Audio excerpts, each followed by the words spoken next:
임하고 여러분들의 건강들이 회복되실 줄 믿습니다. 우리 시편 19편 한번 찬양하고서 오늘 말씀 시작하도록 하겠습니다. 함께 반주해 주시고 함께 찬양해 보도록 하겠습니다. 1절만 찬양할게요.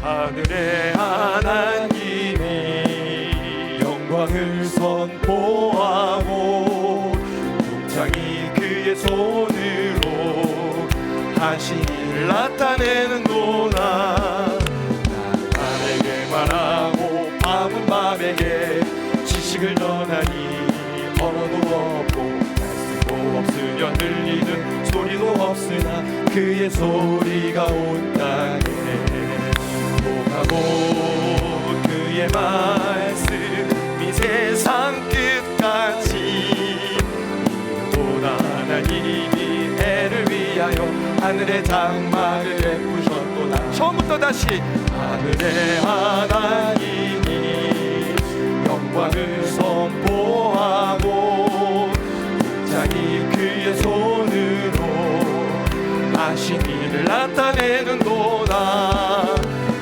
나에게 말하고 밤은 밤에게 지식을 전하니 언어도 없고 말씀도 없으며 들리는 소리도 없으나 그의 소리가 온 땅에 오가고 그의 말씀이 세상 끝까지 이루도다. 하나님이 애를 위하여 하늘의 장막을 베푸셨도다. 우리가 시편 19편 암송 프로젝트를 마치고 이제 오늘부터 시작해서 여러분들과 함께 새가족반 복음과 새로운 만남을 여러분들과 함께 소개하면서 오늘과 다음 주 복음과 만나는 새로운 여행이라고 하는 주제를 가지고 OT를 할 것이고요. 그리고 셋째 주에는 여러분들에게 직접 교제를 나누어 드려서 복음을 내가 직접 익히고 그리고 그것들을 확실하게 전할 수 있도록 여러분들에게 무기 하나씩, 복음의 무기를 하나씩 여러분들에게 장착하려고 합니다. 그래서 오늘은요, 여러분들과 함께 이 복음에 대한 오리엔테이션, 전체적인 가이드를 여러분들에게 오늘과 다음 주에 걸쳐서 함께 나누어 드리고, 그 다음에 본격적으로 하나님의 귀한 말씀, 복음을 우리가 다시 한번 마음속에 새기는 귀한 시간 되었으면 참 좋겠습니다. 성경에 보면 복음에 대해서 잘 정리한 많은 성경책이 있는데 놀랍게도 시편에서 이 복음이 너무나도 잘 요약되어진 것을 제가 시편을 묵상하다가 발견하게 되었어요. 아니, 복음을 어떻게 이렇게 시편에다 잘 녹일 수 있었을까 깜짝 놀랐는데, 이거 여러분들한테 꼭 한번 이 말씀을 나눠주면서 이 새가족반 복음의 오리엔테이션을 성도들과 함께 해야 되겠다 이렇게 나누었어요. 여러분, 먼저 시편에 보면은요, 참회의 시라고도 하고 또 회개의 시라고도 하는 회개를 다룬 시편이 모두 7편이 있습니다. 시편 전체가 모두 몇 편이냐면 150편으로 되어져 있거든요. 그 가운데 7편 띄워주실까요? 6편, 32편, 38편, 그리고 51편. 특별히 51편은 다윗이 바스바를 범한 뒤에 그가 참회하면서 썼던 시이고요. 102편, 130편, 143편, 이것이 다 시편에 기록되어져 있는 회개의 시라 하겠습니다. PPT 준비되어 있으면 띄워주시면 좋은데요. 다시 한번 제가 말씀드릴게요. 6편, 32편, 38편, 51편, 102편, 130편, 143편입니다.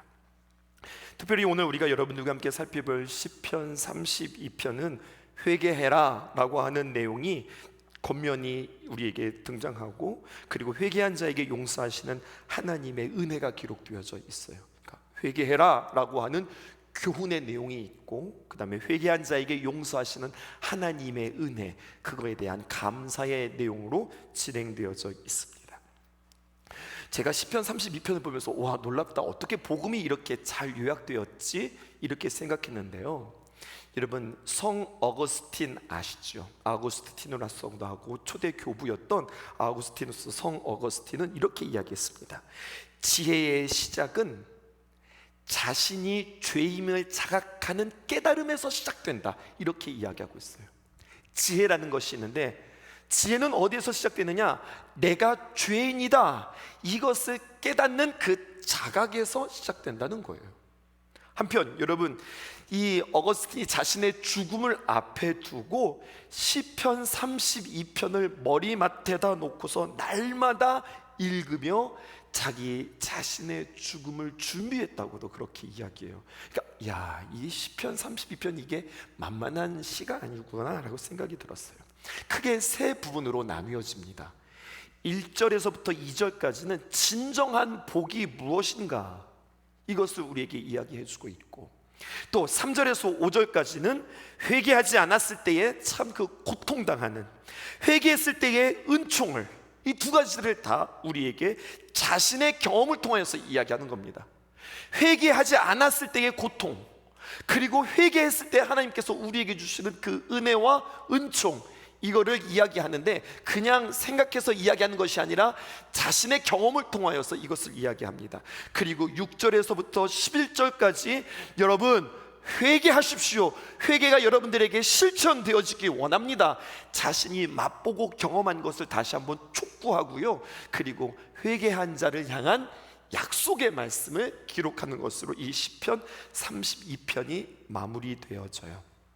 여러분, 이 시편 32편의 소제목을 보면 우리가 익숙하지 않은 단어 하나가 나오는데, 그것은 바로 마스길이라고 하는 겁니다. 다윗의 마스길 하고서 1이라고 각주가 붙어 있는데, 이게 무슨 뜻이냐면 다윗의 교훈, 이렇게 기록되어져 있어요. 마스길이라고 하는 것은 교훈이라고 하는 뜻입니다. 어떤 교훈일까요? 밧세바와 간음하고 나단 선지자를 통하여서 죄를 통렬하게 깨달았던 그가, 다윗은 자신뿐만 아니라 하나님을 속이려 했던 자였습니다. 그런데 그런 그가 다시 한번 이 회개를 통하여서 이 회개가 우리에게 주는 교훈이 있구나, 이것을 깨달으며 그들에게 자신의 어떻게 보면 치부를 드러내면서 자신의 부끄러움을 간증하면서 그들에게 지금 촉구하고 있는 이야기예요. 여러분, 다윗이 간음했습니다. 그리고 자신의 간음을 감추기 위해서 자신의 충신 우리야를 죽였습니다. 그 이후 그의 삶은 어땠을 것 같으세요, 여러분? 그냥 무감각하게 무덤덤하게 그냥 그는 살았을 것 같습니까? 여러분, 범죄한 후에 그가 회개하기까지 그는 끔찍한 삶들을 살았단 말이에요. 질문할게요. 그가 간음했어요. 그리고 살인했어요. 그 다음에 그가 회개하기까지 얼마의 시간이 걸렸는 줄 아세요? 무려 1년이라고 하는 세월이 들렸습니다. 그러니까 1년이라고 하는 그 세월이 그가 지금 범죄한 때문에 그냥 아무런 무감각함으로 그냥 그렇게 사는 것이 아니라, 사실은 범죄한 이후로 죄가 우리 안에 들어오면 그 죄를 해결하지 않으면 그 죄는 우리 안에 자리 잡기 시작하고, 그것은 마치 잡초와 같아서 우리 안에서 그것은 점점 자라기 시작합니다. 그리고 우리가 심었던 하나님의 아름다운 그 믿음의 씨앗을 다 잡아먹어버리고 어느새 그 표농사가 진 것이 마치 피밭이 됐으지 말입니다. 그 죄에 대해서 다스리지 않자 온통 그 마음이 죄악과 번민과 고통과 그리고 공허함으로 자리 잡았는데, 그것이 무려 1년이나 되었다고 하는 사실이죠. 그리고 그가 주님 앞에 자백했을 때에 놀라운 자유함과 그리고 평안을 누리게 되므로 그가 이것을 교훈 삼는 거예요. 이거구나, 이런 거구나 깨닫고 그가 시편 32편을 기록하게 되어집니다. 1절과 2절 보세요. 이렇게 기록되어 있습니다. 허물의 사함을 받고 자기 죄가 가려진 자는 복이 있도다. 마음에 간사함이 없고 여호와께 정죄를 당하지 아니하는 자는 복이 있도다. 지금 무슨 표현이 반복되어지고 있어요? 복이 있다, 이렇게 이야기하죠. 여러분, 복이 있는 것과 복음은 무관하지 않다고 하는 사실을 기억하세요. 복음 따로 복 따로가 아니라 복음은 복의 소리입니다. 좋은 소식이라고요. 굿뉴스라고요. 이 복음은 복과 무관하지 않은 거예요. 그런데 여러분, 복이라고 하면은요, 돈과 그리고 우리가 이 땅에서의 건강과 형통함과 관련이 있는 것이 아니라 언제나 복과 복음을 이야기할 때는 죄를 주님께서 언급한다고 하는 사실이에요. 이것을 생각하셔야 됩니다. 복은 무엇과 관련이 있느냐? 돈과 관련이 있는 것이 아니라, 건강과 관련이 있는 것이 아니라, 내 앞길이 잘 되는 것과 관련이 있는 것이 아니라, 복은 죄와 관련이 있다는 사실입니다. 여러분, 이 땅에 예수님께서 오신 이유가 무엇이에요? 우리에게 복 주시기 위해서 이 땅에 오셨어요. 예수님께서 이 땅에 오신 이유가 무엇이에요? 복 주시기 위해서 오신 그 예수님은 우리의 죄를 사하시기 위해서 이 땅에 오셨다는 겁니다. 죄 때문에 이 땅에 오셨다고 하는 사실이에요. 여러분, 그러므로 복과 죄는 무관하지 않다. 여전히 나의 삶 가운데 죄를 방치해 놓고 나는 하나님에게 복을 받으려고 한다면, 여러분, 그것은 정말 동상이몽입니다. 엉뚱한 것을 지금 바라고 있다고 하는 사실이에요. 오늘 이 시편의 기자는 이렇게 시작합니다. 다윗은 죄를 표현하는데 이렇게 표현하고 있어요. 1절 다시 한번 열어주실까요? 허물의 사함을 받고 자신의 죄가 가려진 자는 복이 있도다. 이제 우리 신성성도들은 이 말씀 보면 확 떠오르는 게 있죠. 에베소서 말씀 여러분들 기억하시죠? 죄에 대해서 다윗은 정확하게 표현하는 거예요. 뭐라고 표현하느냐? 허물의 사함을 받고 자신의 죄가 가려진 자는 복이 있도다. 죄를 두 가지로 표현하고 있습니다. 알고도 지은 죄, 죄입니다. 모르고도 지은 죄, 허물입니다.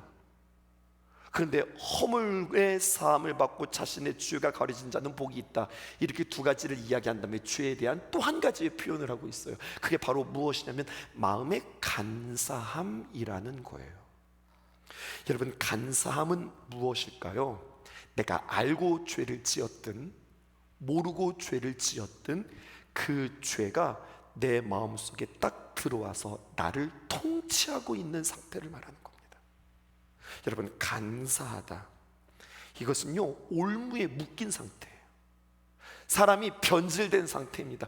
마음이, 하나님께서는 우리에게 순전하고 진실하고 깨끗한 마음을 주셨는데 간사해요. 여러분, 뭐가 간사한 거예요?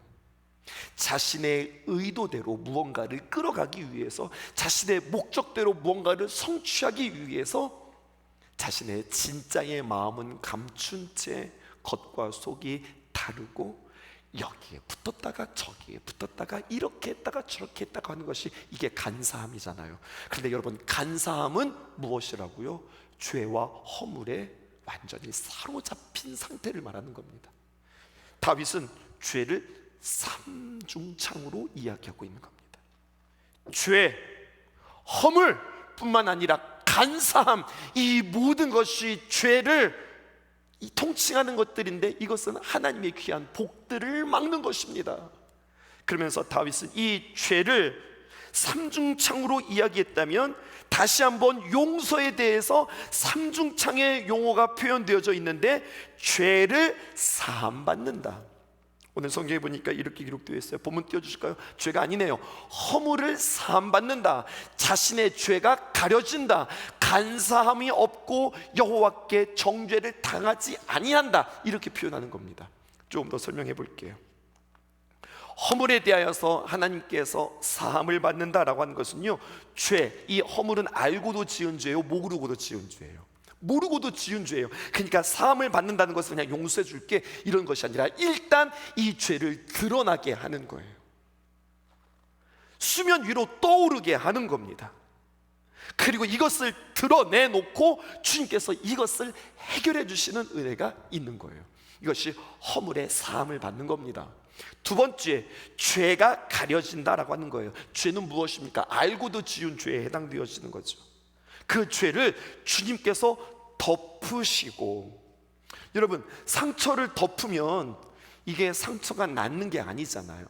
근데 여기서 덮는다고 하는 이야기는요, 마치 그냥 반창고를 붙이듯 데일밴드를 붙이듯 그렇게 상처 위에다가 이렇게 딱 붙이는 것을 의미하는 것이 아니라, 이것은 바로 무엇이냐면, 이번 성경에 굉장히 중요한 표현이 있는데 도말이라고 하는 표현이 있습니다.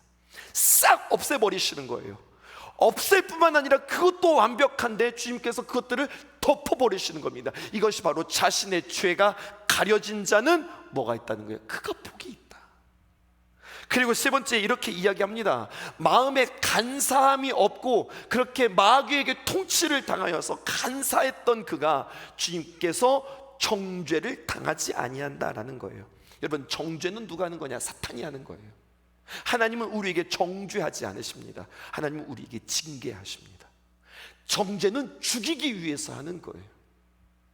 정죄의 끝은 사망입니다. 근데 하나님께서 사랑하는 자들에게 징계하신다고 그랬어요. 똑같이 죄를 지적하지만 그것은 죽이기 위해서가 아니라 살리기 위해서입니다.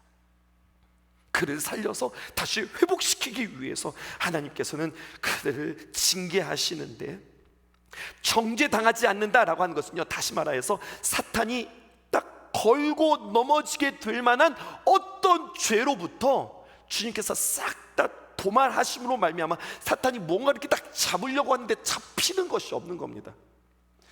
딱 붙잡고서 끌고 가야 되는데 이게 붙잡히지가 않는 상태예요. 하나님께서 그를 정죄하지 아니하도록, 정죄 당하지 아니하도록 주님께서 그를 다시 한번 덮으시는 거죠. 본문 다시 한번 띄워주세요. 성경이 이렇게 기록되어 있습니다. 마음에 간사함이 없고 여호와께 정죄를 당하지 아니한 자. 하나님께서는 정죄하지 않으신다고 하였는데 이게 그런 뜻이 아니라 마귀가 정죄하는 것에 대해서 여호와께서 정죄를 당하지 아니하도록 모든 죄들을 다 갚으셨다고 하는 사실이죠. 여러분, 이것이 로마서 복음의 진수라고 하는 로마서에서 이 말씀이 그대로 인용이 됩니다. 로마서 4장 7절에서 8절에 보니까 이렇게 기록되어 있어요. 조금 표현은 다르지만 이 본문을 인용하는 거거든요. 불법이 사함을 받고, 그러니까 허물이 곧 불법이라는 이야기예요. 죄가 가려짐을 받은 사람은 복이 있고, 그 다음 8절 보세요. 이걸 여러분들과 함께 나누고 싶어서 그랬어요. 주께서 그 죄를 인정하지 아니하실 사람은 복이 있다. 시편에서는 뭐라고 이야기했습니까? 우리에게 이야기하기를 여호와께 정죄를 당하지 않는다라고 한 이 표현을 로마서에서는 그를 인정하지 아니하실 사람, 그 죄를 인정하지 않는다는 이야기는 그에게는 죄가 없다, 그렇게 이야기하는 사람이 바로 복이 있다라고 이야기하는 거죠. 그러므로 정죄를 당하지 않는다는 것은 주께서 그의 죄를 인정하지 않고 그 사람을 인정해 주신다고 하는 이야기입니다. 이 복이 있는 거예요. 그러므로 시편 32편은 복음의 핵심이라고 할 수 있어요. 우리의 죄 사함의 근거는 우리의 어떤 행위에 근거하여서 주님께서 우리를 죄 용서해 주시는 것이 아니라, 우리에게 주어진 것이 아니라, 내 안에서 생겨난 것이 아니라 하나님께서 우리에게 주어진 것이라는 거죠. 우리가 죄를 고백해요. 잘 들어보세요. 복음은 이겁니다. 하나님의 귀한 은혜의 말씀을 듣고 우리가 죄를 고백해요. 그리고 끝날 수 있어요. 근데 여기서 한 걸음 더 나갑니다. 죄를 고백하고 그 다음 무슨 단계로 나가야 되냐면 하나님의 귀한 말씀을 믿어 의에 이르게 되는 거예요. 무엇을 믿어요? 이걸 믿는 거예요. 하나님, 내가 이렇게 죄가 많은데, 내가 이렇게 부족한 것이 많은데 하나님 앞에 내가 이것들을 낱낱이 고합니다. 그리고 주님 앞에서 이것들을 고할 때 주님께서 나의 모든 죄를 도말해 주시고 용서해 주시고 사해 주심을 내가 믿습니다. 회개와 믿음을 통하여서 의인이라 칭함받게 되어지는 거예요. 이것이 바로 복음이라고 하는 겁니다. 여러분, 사람은요 죄를 짓고 죄를 지을 수밖에 없는 사람이에요. 사람은. 그런데 복 있는 사람은 누구냐? 죄가 없는 사람이 복 있는 사람이 아니라 죄를 용서받은 사람이 복 있는 사람이라고 하는 것이에요. 이것을 정의하십시오. 시편 1편에서 복 있는 사람에 대해서 다르게 정의했었죠. 복 있는 사람이 누구라고 이야기했습니까? 주야로 묵상하는 자, 여호와의 율법을 즐거워하여 그 말씀을 주야로 묵상하는 사람이 복 있는 사람이라고 그랬어요. 그런데 시편 32편에서는 누가 복 있는 사람이라고 그랬어요? 내용이 달라졌어요. 죄가 사여지고 가리워지고 정죄당하지 않은 자가 복이 있다. 다시 말해서 죄란 세 가지 삼중창으로 표현했는데, 허물과 그리고 죄와 그리고 간사함인데, 허물이 사여지고 죄가 가리워지고 그리고 간사함에 대하여서 정죄당하지 않은 자가 복이 있다, 이렇게 이야기하면 여러분 시편 1편과 시편 32편을 어떻게 연결해야 할까요? 이것을 우리가 고민해 볼 필요가 있는 거죠. 우리가 조금 더 수요일이니까 좀 깊이 한번 들어가 볼게요. 그냥 쭉 들어가시면 됩니다. 이것들을 딸딸딸 여러분을 암기하시고 배우시고 이것들을 전하는 게 아니라 이 배경을 아시고 복음을 딱 접근하셔야 더 쉽게 가실 수 있어요. 이사야라고 하는 대예언서가 있습니다. 혹시 여러분 이사야서가 모두 몇 장으로 되어 있는 줄 아세요? 66장으로 되어져 있어요. 66장 하면 뭔가 딱 떠오르는 하나의 컨셉, 하나의 어떤 아이디어 없으세요? 성경 66권, 역시 우리 신성교회 성도들은 실력이 있으시다. 이사야서 66장은 신약과 구약의 압축판이라 할 수 있습니다. 이사야서는요, 전 이사야서와 후 이사야서, 이사야서 1부와 이사야서 2부로 나뉘어지는데, 그리고 혹시 여러분 눈치채셨을 것 같은데 이사야서 1부는 몇 장부터 시작해서 몇 장까지일까요? 1장부터 시작해서 39장까지입니다. 왜 이게 아이디어가 떠오르냐면 구약이 1권에서부터 시작해서 39권까지 됐죠. 그래서 우리 구구단 외우다 그랬죠. 39, 27, 그래서요 40장부터 시작해서 66장까지는 이사야서의 후반부 제2 이사야가 되는 겁니다. 아, 이사야서가 모두 66장으로 되어져 있구나. 그런데 이것이 1부와 2부로 나뉘어지는데 이게 마치 구약과 신약과 같아서 1부는 1장부터 시작해서 39장, 2부는 40장부터 시작해서 66장까지 되는구나, 이렇게 아셨어요. 그런데 여러분 1부에서 성경은 이사야서는 무엇을 이야기하느냐? 이스라엘의 심판에 대해서 이야기합니다. 그리고 이사야서 2부라 해당되어지는 40장에서 66장은 무엇을 이야기하느냐? 이스라엘의 회복에 대해서 이야기합니다.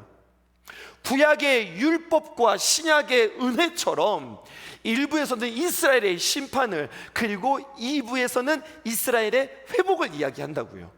그런데 이게 중요한 게 아니라, 그래서 우리는 구약을 마치고 신약에 들어가며 이사야서의 1부를 마치고 이사야서의 2부를 시작하며 그 2부가 어떻게 시작되어지는가 보았더니 성경이 이렇게 기록되어져 있어요. 이사야서 40장 4절 봅시다.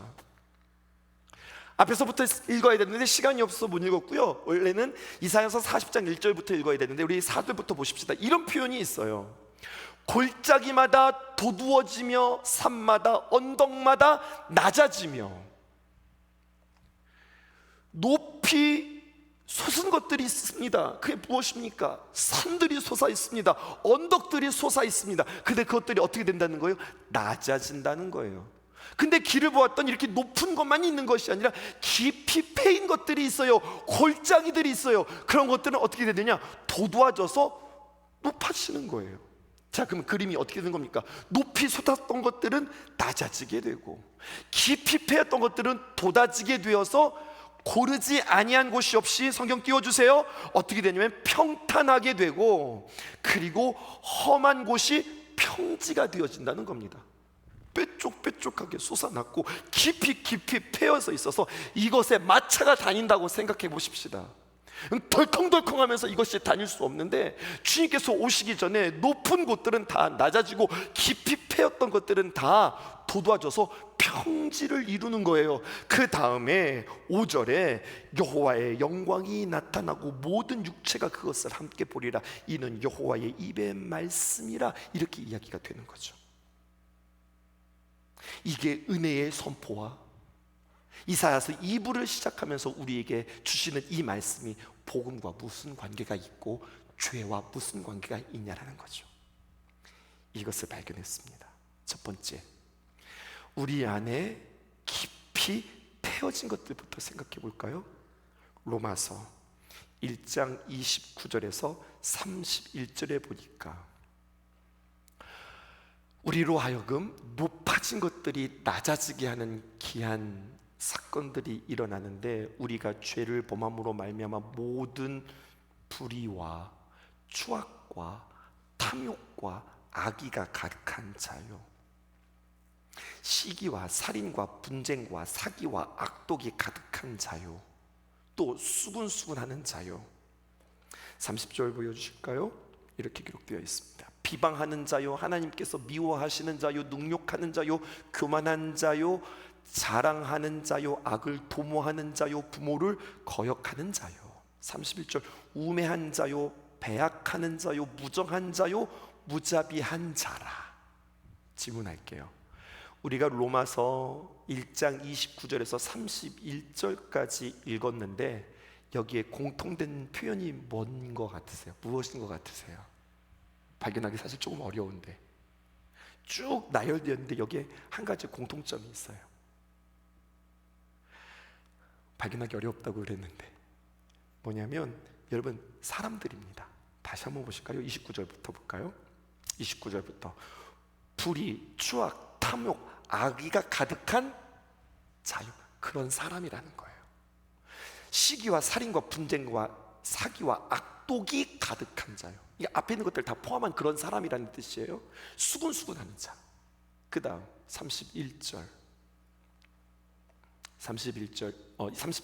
30절 비방하는 자, 하나님께서 미워하는 자, 능욕하는 자, 교만한 자, 자랑하는 자, 악을 도모하는 자, 부모를 거역하는 자. 그리고 31절에 보니까 우매한 자, 배악하는 자, 무정한 자, 무자비한 자, 모두 다 사람들이죠. 그런데 이런 사람들을 우리가 만나게 되면, 내가 그런 사람이 될 수도 있지만 우리가 인생을 살아가면서 이런 사람들을 만나게 되어지면 한결같이 사람은 상처받고 아파하고 쪼그라들고, 그리고 우리는 깊이 웅크러들고 우울해진다는 거예요. 근데 이 모든 것들은 마귀가 우리를 어떻게 하는 겁니까? 낮아지게 하는 것들입니다. 우리로 하여금 심령에 깊은 상처를 주어서 깊은 골짜기를 만들어 놓고 살아가면서 우매한 자를 만나게 하고, 배악한 자를 만나고, 무정한 자, 무자비한 자를 만나니 그 사람들 앞에서 내가 어떻게 배견할 수 있겠어요? 내 마음들이 상처가 됩니다. 30절 보실까요? 심지어는 이런 표현들이 있어요. 비방하는 자, 하나님께서 미워하는 사람들이에요. 그 사람들은 능욕하고 교만하고 자랑하고 악을 도모하고 부모를 거역하고. 29절 보실까요? 또 이렇게 되어 있습니다. 모든 불의와 추악과 탐욕과 악의가 가득한 것이고, 시기와 살인과 분쟁과 사기와 그리고 악독이 가득한 자이고, 심지어는 수군수군한 사람. 이런 사람들 앞에서 우리는 상처를 받을 수밖에 없어요. 마귀는 이러한 자들을 통해서 이것들을 도구 삼아서 우리를 확 낮아지게 하는 겁니다. 그런데 복음은요, 우리 주님은요, 우리에게 오셔서 죄를 용서하신다고 하는 것은 그냥 아이고 네가 이런 죄를 지었구나, 내가 그것을 도말하마, 내가 그것을 없애주마, 내가 책임져 주마, 이런 것뿐만 아니라 우리 안에 깊은 상처로 큰 골짜기로 있고 우리로 하여금 주눅들게 하고, 내가 그것을 할 수 있을까? 나는 우울하고 나는 자신감이 없고 주저주저하는 우리로 하여금 마귀는 우리를 짓밟고 낮게 했다면, 하나님께서는 우리를 높이시는 그 귀한 작업이 복음의 말씀이라고 하는 사실이에요. 근데 또 하나의 반대가 있습니다. 그것은 바로 디모데후서 3장 2절에서 5절에 있는 말씀, 이렇게 기록됩니다. 사탄은요 또 거꾸로 이렇게도 합니다. 우리를 확 낮아지기도 하지만 우리를 하여금 자꾸 높아지게 교만하게 만듭니다. 너희는 이것을 알라, 말세에 고통하는 때가 이른다. 다시 말해서 주님 오실 날이 가까웠을 때에 세상의 마지막 날에 이러한 징조가 있는데, 사람들이 어떻게 하느냐? 자기를 사랑해요. 돈을 사랑하며 자랑하며 교만하며 비방해요. 감히 다른 사람들을 판단하고 비방한단 말이에요. 그것은 바로 무엇이면 자기가 그보다 낫다는 이야기예요. 판단한다는 이야기입니다. 부모를 거역해요. 공경이 없어요. 권위가 없어요. 자신이 맞다고 생각하는 거죠. 감사하지도 아니하고 또 그들의 삶이 거룩하지도 않습니다. 무정하고 원통함을 풀지 아니하고 모함하고 절제하지 못하고 싸납고 그리고 선한 것을 좋아하지 아니하고 배신하고 조급해지고 자만하고 다 이것들은 다 높아진 상태들을 말하는 거예요. 쾌락을 사랑하기를 하나님 사랑하는 것보다 더하고 이것이 더 좋다고 자신들은 여기는 거죠. 경건의 모양은 있으나 경건의 능력은 부인하니 이 같은 자들에게서 내가 돌아서라. 마귀는 자꾸만 우리를 부추겨서 네가 옳다, 네가 맞지, 내가 높지, 네가 잘하고 있지, 이렇게 우리를 자꾸만 부추겨서 우리를 높이는데 주님께서는 이것들에 대해서 다 평탄 작업을 하시면서 우리로 하여금 낮게 하셔서 낮은 것들을 높여주시고 높은 것들을 다 낮아주셔서 왕의 대로 주님께서 행차하시도록 그 길들을 평탄하게 만드시는 겁니다. 이것이 죄의 사함을 받고 그리고 덮임을 받고 그리고 정죄당하지 않는 자의 주님의 귀한 작업이니, 이렇게 평탄하게 되면 하나님의 귀한 말씀이 우리의 삶에 달리기 시작하는 겁니다. 하나님의 귀한 말씀이 걸리지 않는 겁니다. 주님의 귀한 말씀이 우리의 삶 가운데 진행하며 주님의 귀한 말씀이 역사하십니다. 그래서 우리는 하나님의 그 귀한 말씀을 사모하고 사랑할 수밖에 없습니다. 그 사람이 복 있는 사람이라고요. 그래서 시편 1편과 시편 32편은 이렇게 연결이 되어지는 거예요. 우리로 하여금 말씀의 사람이 되기 위하여 우리를 용서하여 주시고 우리를 격려하여 주시고 우리를 세워주셔서 주님의 귀한 말씀이 잘 달릴 수 있도록 주님께서 그렇게 예비하신다는 거죠. 이것이 마태복음의 비유로 나타납니다. 무슨 비유입니까? 밭의 비유입니다.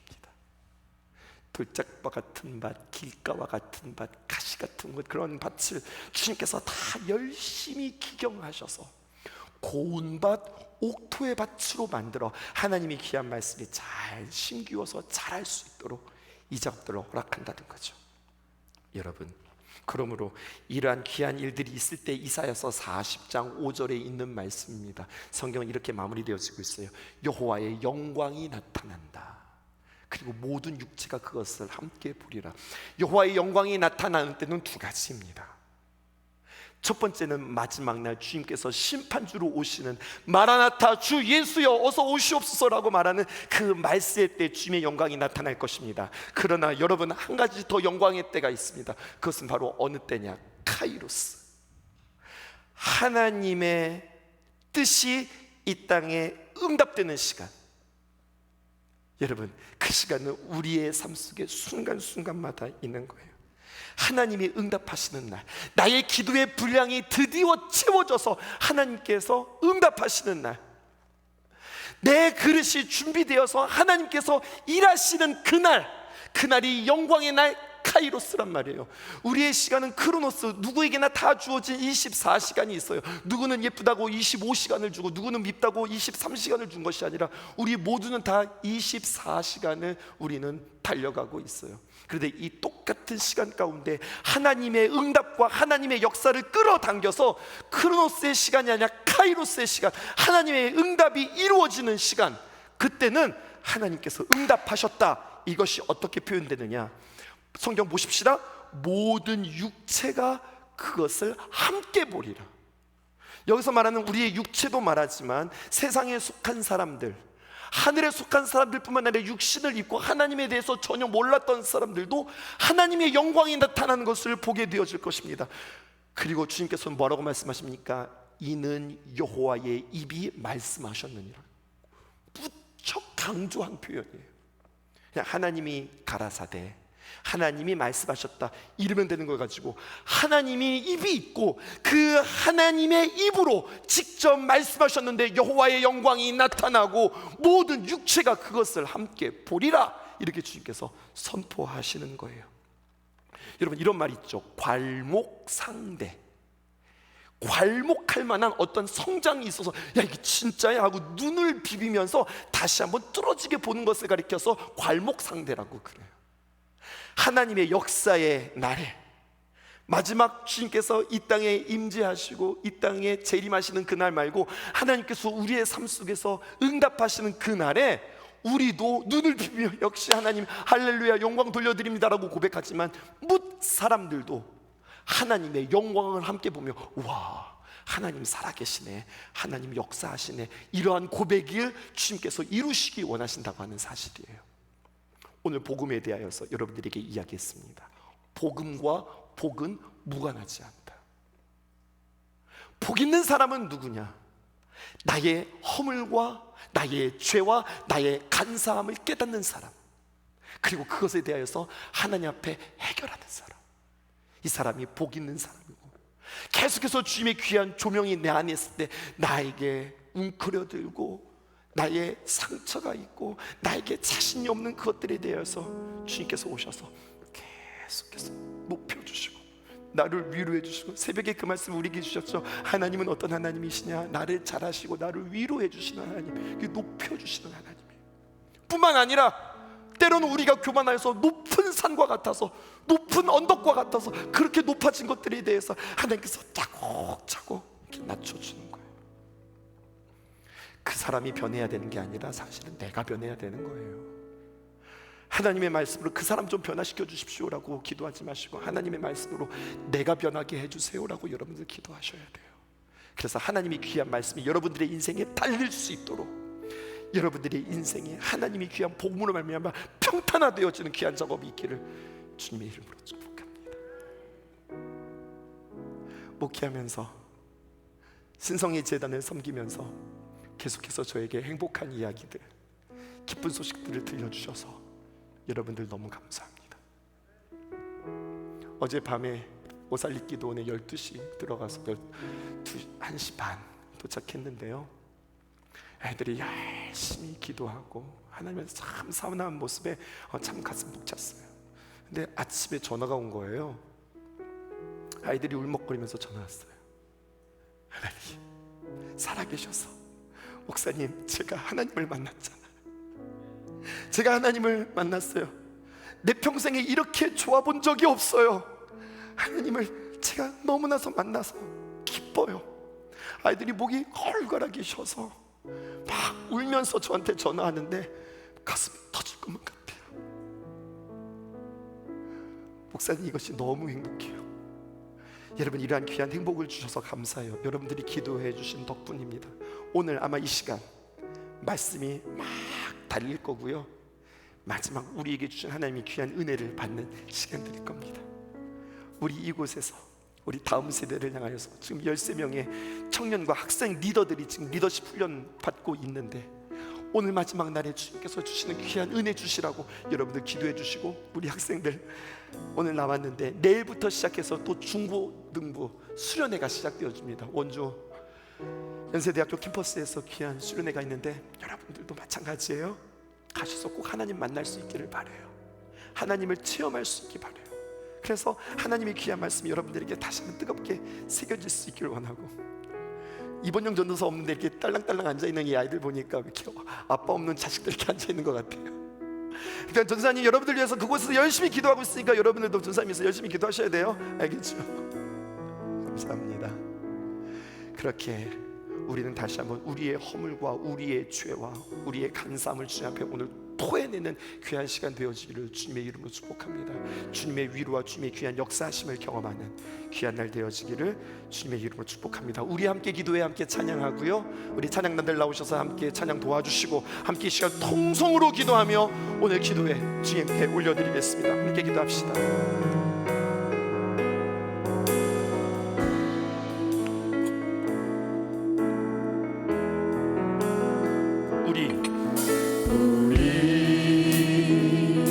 함께 기도해 주 앞에 나